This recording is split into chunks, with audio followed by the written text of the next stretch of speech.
Selamat pagi, Assalamualaikum warahmatullahi wabarakatuh. Berjumpa kembali pada pembelajaran IPA pada pagi hari ini. Untuk anak-anakku kelas 9, kita akan masuk di bab 2, yaitu tentang sistem perkembangbiakan tumbuhan dan hewan. Kalian bisa buka buku paket kalian di halaman 53. Nanti ada bab 2, yaitu sistem perkembangbiakan tumbuhan dan hewan. Dan di buku modul nanti di halaman 35. Bisa kalian buka dan baca. Jika ada kesulitan nanti kita diskusi bersama. Baiklah, kita belajar bersama-sama. Perkembangbiakan tumbuhan dan hewan yang mau kita bahas yaitu perkembangbiakan tumbuhan dan sistem perkembangbiakan hewan. Perkembangbiakan tumbuhan, ada perkembangbiakan tumbuhan angiospermae atau tumbuhan berbiji tertutup, kemudian tumbuhan gymnospermae atau tumbuhan berbiji terbuka, kemudian pada tumbuhan lumut, kemudian tumbuhan paku, dan terakhir nanti ada teknologi reproduksi pada tumbuhan.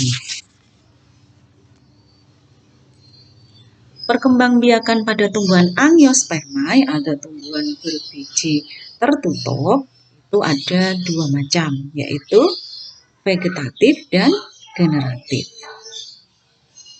Tumbuhan angiospermae adalah tumbuhan yang tadi berbiji tertutup. Adalah tumbuhan yang memiliki ciri bakal bijinya berada di dalam bakal buah. Jadi tertutupi oleh bakal buahnya. Dibagi menjadi dua, yaitu perkembangbiakan vegetatif dan perkembangbiakan generatif. Vegetatif berarti perkembangbiakan tanpa melibatkan sel kelamin jantan dan sel kelamin betina atau aseksual, tanpa peleburan sel kelamin jantan dan sel kelamin betina. Sedangkan perkembangbiakan generatif berarti perkembangbiakan seksual, yaitu dengan pertemuan antara sel kelamin jantan dan sel kelamin betina. Pertama kita bahas perkembangbiakan vegetatif, ada dua macam, vegetatif alami dan vegetatif buatan. Vegetatif alami dapat kalian lihat di buku paket kamu, ada di halaman, kalau di buku paket nanti ada di halaman mulai halaman 55 itu ada contohnya rizoma, itu gambarnya ada kunyit di situ. Bahan kunyit misalnya jahe, lengkuas, temulawak, ya, itu contoh-contoh rizoma. Rizoma adalah batang yang ada di dalam tanah. Jadi dapat kamu lihat misalnya empon-empon itu ada jahe, kunyit, lengkuas, temulawak, itu batangnya berada di dalam tanah. Kemudian di buku paket kamu ada gambar stolon. Stolon adalah batang yang tumbuh menjalar di atas tanah atau permukaan tanah. Ya, itu di buku paket halaman 56. Ya, di situ contohnya itu ada tanaman stroberi. Kemudian bisa eceng gondok, bisa rumput. Itu contoh vegetatif alami pada angiospermae. Yang ketiga, di buku paket kamu ada umbi lapis. Ya, umbi lapis contohnya di gambar buku paket kamu adalah bawang merah. Bawang merah kenapa disebut umbi lapis? Karena susunannya berlapis-lapis, terdiri dari daun yang menebal, lunak, berdaging.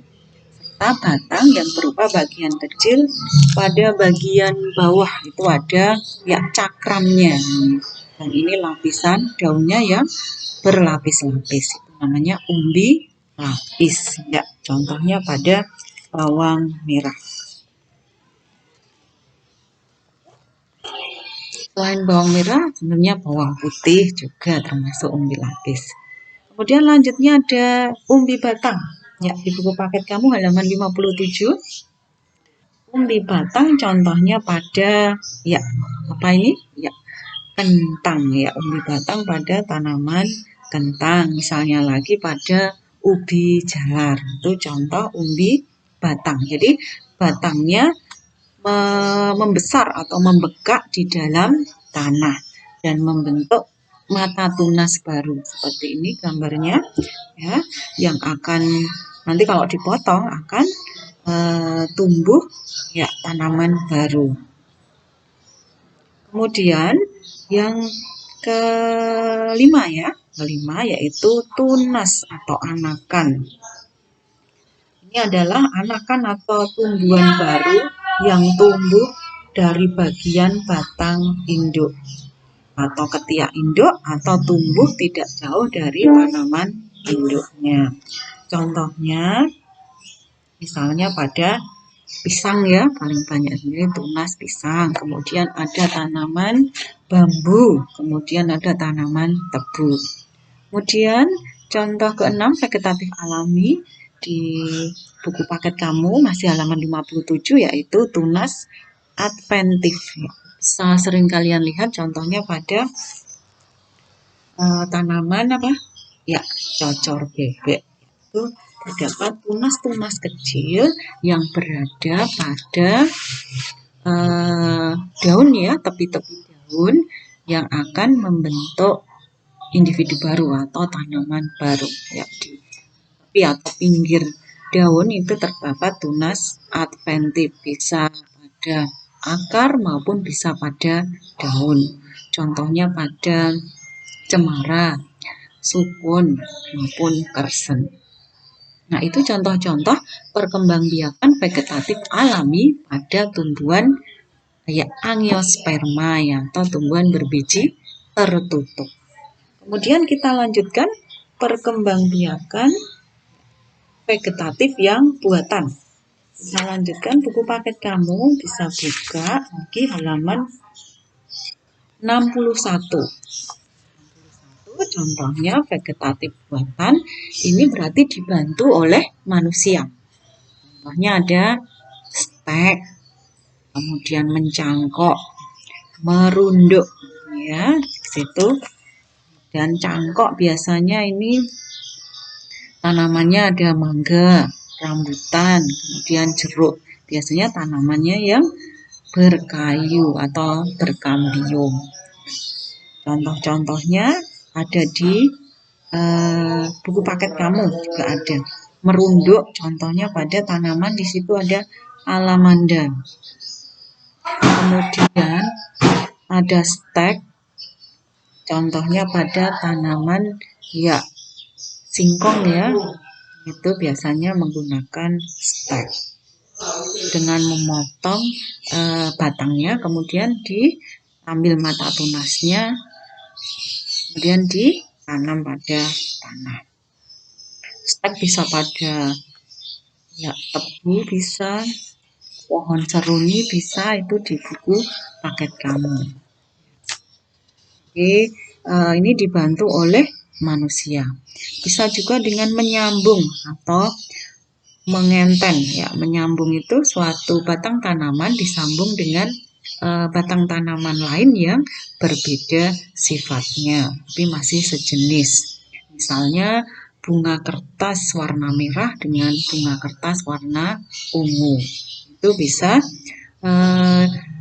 dilakukan vegetatif buatan, mengenten. Kemudian ada menempel juga ada, yaitu menempelkan mata tunas tanaman satu dengan tanaman yang lain. Contohnya misalnya jeruk rasa manis, kemudian buahnya kecil dengan jeruk yang rasanya masam tapi besar. Jadi dimungkinkan agar hasilnya jeruknya manis dan buahnya besar. Jadi itu contoh-contoh vegetatif buatan. Ya. Vegetatif buatan biasanya dibantu oleh manusia. Nah, di buku paket kamu di halaman 62 dan 63 itu ada contoh-contoh menyambung dan menempel. bisa kalian baca lagi. Kemudian kita lanjutkan pada perkembangbiakan tanaman Angiospermae. Ya, Angiospermae atau tumbuhan berbiji tertutup ya tadi. Pembuahannya terjadi pembuahan ganda. Di buku paket kalian ada di halaman 63. Ya, silahkan dibuka. Nanti 63 ada perkembangbiakan generatif pada Angiospermae. Jadi perkembangbiakan generatif itu perkembangbiakan melalui pertemuan antara gamet jantan dan gamet betina. Ya, tentunya nanti diawali dengan peristiwa penyerbukan, yaitu pertemuan antara serbuk sari dengan putik, ya, atau sebagai alat kelamin betina dan serbuk sari sebagai alat kelamin jantan. Pada pembuahan angiosperma terjadi 2 kali, maka disebut pembuahan ganda. Pembuahan yang pertama adalah pembuahan sel telur oleh inti sel generatif 1, dan yang kedua yaitu pembuahan 2 inti kandung lembaga sekunder oleh sel generatif kedua. Nanti di buku paket kalian dapat kalian buka di halaman 70 sampai 71. Kemudian pada perkembangbiakan tumbuhan Gymnospermae itu memiliki alat reproduksi namanya strobilus. Di buku paket kalian itu di halaman 79. Tumbuhan Gymnospermae contohnya di situ ada pinus, pakis haji, dan tumbuhan melinju. Jadi itu tumbuhan berbiji terbuka. Jadi bijinya tidak tertutupi oleh bakal buah.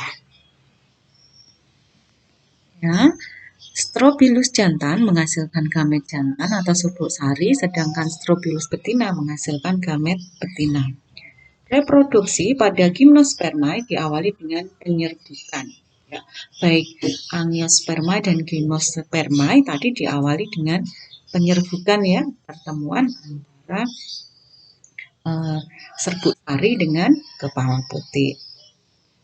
Serbuk sari dilengkapi dengan sayap yang dibantu oleh angin. Biasanya serbuk sari dilengkapi sayap sehingga memudahkan gerakannya menuju Strobilus betina.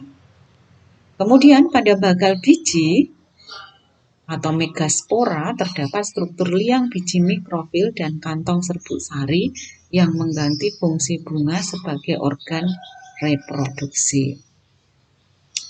Ya, ini metagenesis tumbuhan Gymnospermae. Metagenesis itu adalah peralihan atau pergiliran keturunan dari fase vegetatif dan fase generatif.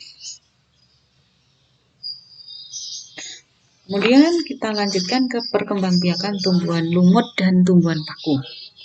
Pada tumbuhan lumut dan tumbuhan paku, kamu buka buku paket kalian di halaman 81 sampai halaman 85. Nah, itu ada perkembangbiakan tumbuhan lumut dan tumbuhan paku. Ya, pada tumbuhan lumut dan tumbuhan paku terjadi metagenesis atau pergiliran keturunan dari fase vegetatif dan fase generatif. Tumbuhan paku atau disebut dengan Pteridophyta itu akan mengalami metagenesis, dan tumbuhan lumut atau Bryophyta juga akan mengalami metagenesis. Proses metagenesisnya bisa kamu lihat di buku paket kalian. Itu untuk tumbuhan lumut itu di halaman 85. Dan untuk tumbuhan paku nanti kamu buka halaman 83. Berikut ini metagenesis tumbuhan lumut mulai dari spora. Ya, tumbuhan lumut memiliki spora yang dihasilkan dari nanti sporangium akan bentuk spora. Spora akan tumbuh menjadi protonema atau lumut muda yang bersifat haploid, kemudian menjadi gametofit atau tumbuhan lumut dewasa yang bersifat haploid, menghasilkan archegonium atau penghasil sel telur, kemudian dan antheridium sebagai penghasil sel kelamin jantan atau spermatozoid yang bersifat haploid, kemudian bertemu sehingga membentuk zigot sehingga bersifat diploid atau 2N. Kemudian dari zigot akan tumbuh menjadi sporofit atau sporogonium yang bersifat 2N dan akan tumbuh menjadi sporangium yang bersifat 2N, kembali lagi menghasilkan spora dan bergilir sampai berulang kali. Jadi ada dua fase, yaitu fase vegetatif dan fase generatif. Di mana fase vegetatif dan generatifnya? Mari kita lihat. Berarti fase vegetatif itu tanpa pertemuan sel kelamin jantan dan sel kelamin betina. Kalau fase generatif berarti dengan pertemuan sel kelamin jantan dan sel kelamin betina. Fase generatifnya berarti ini adalah tumbuhan lumut dewasa. Ya, tumbuhan lumut dewasa itu sebagai fase generatif karena menghasilkan gametofit. Gametofit itu sel kelamin yang akan menghasilkan sel kelamin jantan dan sel kelamin betina. Ini fase gametofit atau generatifnya. Kemudian untuk fase vegetatifnya pada tumbuhan lumut itu dapat kalian lihat yaitu pada sporofit. Sporofit ini sebagai fase vegetatif atau sporofit ya namanya. Kalau gametofit itu generatifnya, kalau sporofit atau vegetatifnya yaitu fase di sini di sporofit ini. Sporofit itu penghasil spora. Jadi akan terjadi siklus dari gametofit dan sporofit. Gametofit itu berarti fase generatifnya dan sporofit itu fase vegetatifnya. Kita lanjutkan untuk ini tumbuhan paku.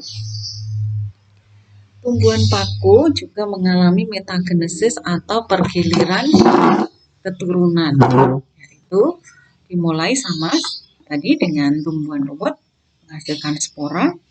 Spora membentuk protalium yang sebagai fase gametofitnya atau fase generatifnya, kemudian menghasilkan sama antheridium tadi dan archegonium, spermatozoid, kemudian ovum menghasilkan zigot, kemudian tumbuhan paku sebagai fase sporofitnya, kemudian sporofil, sporangium.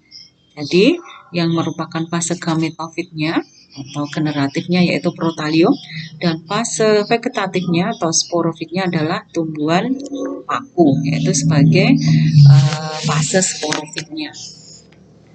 Kemudian kita lanjutkan. Nah, ini masih tumbuhan paku tapi yang heterospora. Jadi berbeda sporanya. Tapi yang biasa digunakan yaitu yang homospora. Ini metagenesis tumbuhan paku masih sama dengan tadi. Kemudian kita lanjutkan ke teknologi reproduksi pada tumbuhan. Teknologi reproduksi pada tumbuhan dapat kamu buka di buku paket kalian. Nanti di halaman ya 87. Ada hidroponik, mungkin kalian sudah sering lihat atau mungkin ada yang sudah praktek ya budidaya tanaman dengan menggunakan media air. Tanaman akan menyerap nutrisi yang terlarut dalam air untuk pertumbuhan dan perkembangbiakan tanaman itu sendiri. Banyak sekarang ya dibudidayakan hidroponik, misal bayam, kangkung, sawi, dan sayuran-sayuran ini banyak ditanam dengan hidroponik saat ini. Kemudian ada peltrikultur. Ya, peltrikultur itu metode budidaya tanaman dengan cara instalasi bertingkat. Jadi untuk mengantisipasi tempat yang kurang untuk menanam, maka dibuatlah metode penanaman dengan bertingkat.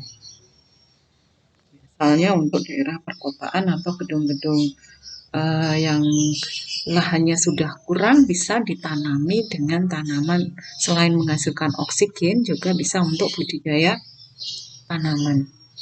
Kemudian ada teknik kultur jaringan, proses perbanyakan tanaman dengan manfaatkan bagian tumbuhan untuk ditumbuhkan dari media steril yang mengandung nutrisi. Di buku paket kalian itu di halaman 88 gambarnya juga ada di situ ya. Jadi kultur jaringan itu perbanyakan tanaman dengan lebih cepat ya.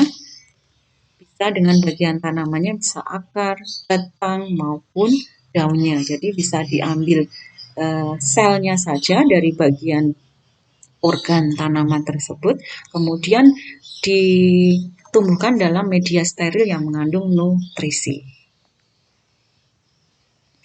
Kemudian kita lanjutkan untuk sistem perkembangbiakan pada hewan. Di buku paket kalian itu di halaman mulai 90. Ada perkembangbiakan aseksual pada hewan, perkembangan seksual pada hewan, siklus hidup hewan, dan reproduksi pada hewan. Yang pertama di buku paket halaman 91. Mari kita baca. Ya, yang pertama ada gambar apa itu, Nak? Ya, hidra. Hidra itu dilihat di sini, yaitu perkembangbiakannya dengan aseksual tanpa pertemuan sel kelamin jantan dan betina dengan menggunakan tunas. Jadi hewan pun juga ada yang berkembang biak dengan tunas. Contohnya hidra dan obelia di situ. Kemudian ada fragmentasi. Fragmentasi di buku halaman 92 itu contohnya planaria ya. Jadi planaria melakukan fragmentasi, itu adalah perkembangan aseksual dengan menggunakan potongan fragmen atau fragmen pada bagian tubuhnya. Jadi jika dipotong planaria ini misalnya pada bagian kepala, kemudian ada tubuhnya atau badannya, kemudian ekornya, maka dari kepalanya ini akan tumbuh badannya, dan jika pada bagian badan akan tumbuh kepalanya. Jadi jika dipotong salah satu bagian akan tumbuh bagian yang hilang yang lain. Jadi itu pada planaria mengalami fragmentasi. Jadi contohnya nanti di buku paket kalian halaman 92 sampai 93 itu ada. Ya, contohnya ini. Jadi kepala akan tumbuh badan atau tubuh baru, kemudian dari ekor ini akan tumbuh badan dan kepala baru. Kemudian yang ketiga ada parthenogenesis. Parthenogenesis contohnya itu pada ya semut ya. Jadi ada semut, kemudian lebah itu juga akan mengalami parthenogenesis. Parthenogenesis adalah peristiwa perkembangan sel kelamin betina menjadi individu baru tanpa melalui pembuahan. Ya, ini ada lebah, juga ada kecoa.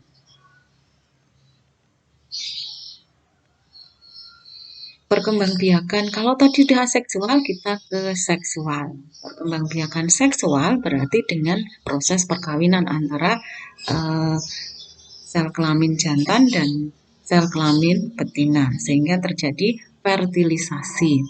Fertilisasi adalah peleburan inti sel sperma dan inti sel telur. Fertilisasi antara Sel sperma dan sel telur akan menghasilkan zigot sehingga membentuk embrio.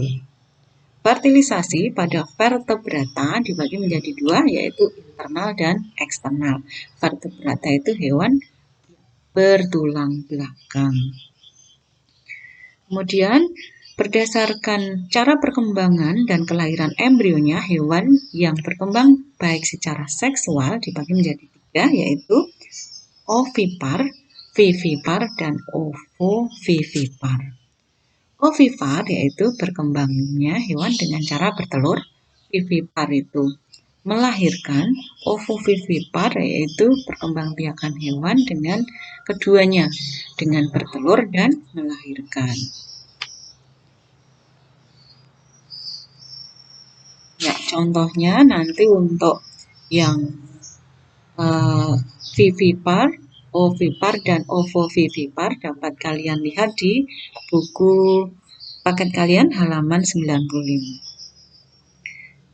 Kita lanjutkan untuk siklus hidup hewan di halaman 100 ya. Siklus hidup hewan di halaman 100. Nanti siklus hidup adalah proses pergerakan makhluk hidup dari terbentuknya zigot, tumbuh dan mampu membentuk zigot kembali. Pada beberapa jenis makhluk hidup, siklus hidupnya terjadi perkembangbiakan seksual dan aseksual. Ya, sama seperti tadi pada tumbuhan. Kalau pada tumbuhan tadi namanya metagenesis, kalau sekarang ada siklus hidup. Ya. Siklus hidup hewan itu ada yang namanya metamorfosis. Metamorfosis adalah proses perubahan bentuk tubuh pada tahap pertumbuhan dan perkembangan makhluk hidup. Dibagi jadi dua ya. Ini sudah kalian pahami tentunya. Metamorfosis sempurna dan tak sempurna. Kalau sempurna berarti setiap fasenya mengalami perubahan yang berbeda-beda.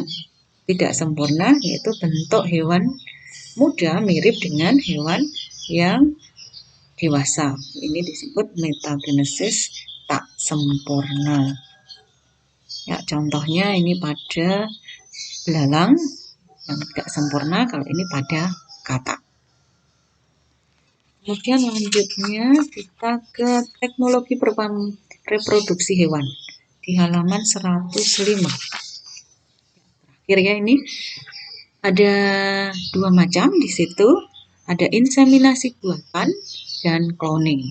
Inseminasi buatan ini biasanya digunakan untuk peternakan, yaitu untuk membantu perkawinan antara sapi jantan dan betina agar mendapatkan bibit yang unggul dengan cara memasukkan cairan sperma ke saluran kelamin hewan betina dengan bantuan alat suntik.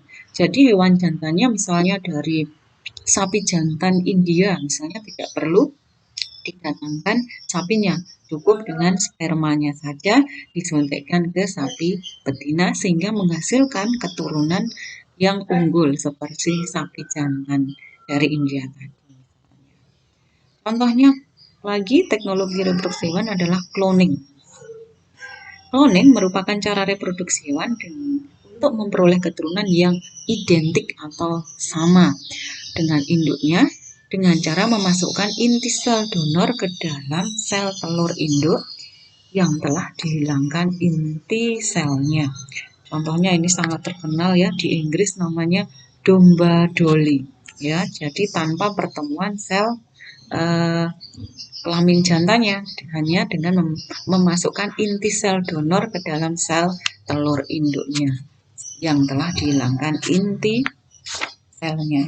Jadi itu tadi materi di bab 2, kurang lebihnya nanti bisa kalian baca sendiri contoh-contohnya, misalnya tadi yang penyerbukan, kemudian ada macam-macamnya ada di buku paket kalian ya di halaman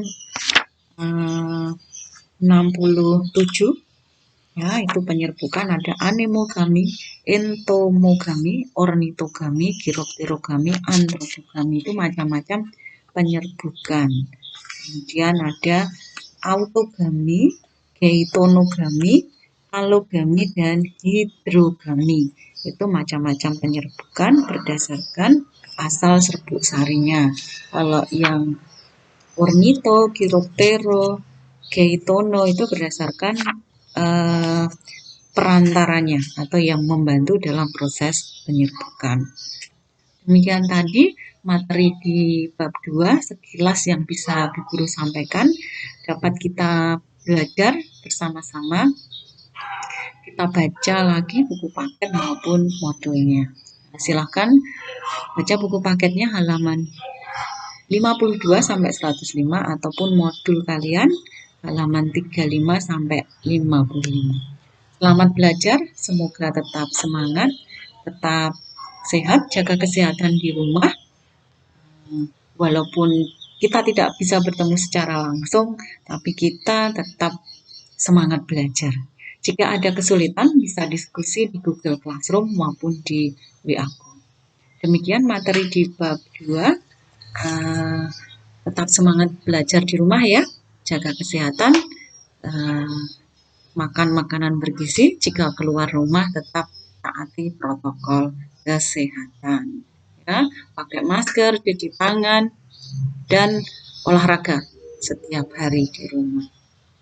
Demikian, jika ada kurang lebihnya, Bu Guru minta maaf. Akhirul kalam, wassalamualaikum warahmatullahi wabarakatuh.